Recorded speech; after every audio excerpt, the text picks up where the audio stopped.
एक शहजादियों की तरह उनको पालते हैं। यहाँ पर बिल्कुल भी अलाउड नहीं है बेचना वगैरह। और अल्हम्दुलिल्लाह से हम लोग जो कमाई करते हैं, मतलब हम लोग कमाई इतनी नहीं करते, पर जितना हमारे पास है उतना शायद किसी और के पास भी नहीं होगा। अच्छा, एक और मिथ है, मतलब अक्सर लोग बातें करती हैं, क्लियर नहीं ना बात है, वो ये है कि जब कोई फौत हो जाता है क्लास फैमिली का, तो उसको जब वो उसकी रस्में करते हैं, तो कैसे वो रस्में होती है, उसमें क्या आप नाचते हैं, क्या कोई म्यूजिक होता है, वो क्या कर रहे होते हैं तब? अच्छा, वो जो म्यूजिक आपको सुनाई देती है ना, वो दरअसल वो म्यूजिक नहीं है उनको, हाँ उसकी जो तारीफ बयान करते हैं, और उसको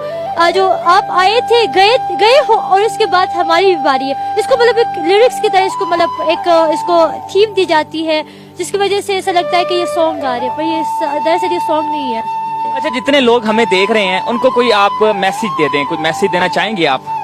जो लोग हमें देख रहे हैं उनको ये मैसेज है कि वो भी यहाँ पर आ जाए कभी फेस्टिवल में, यहाँ पर आके वो भी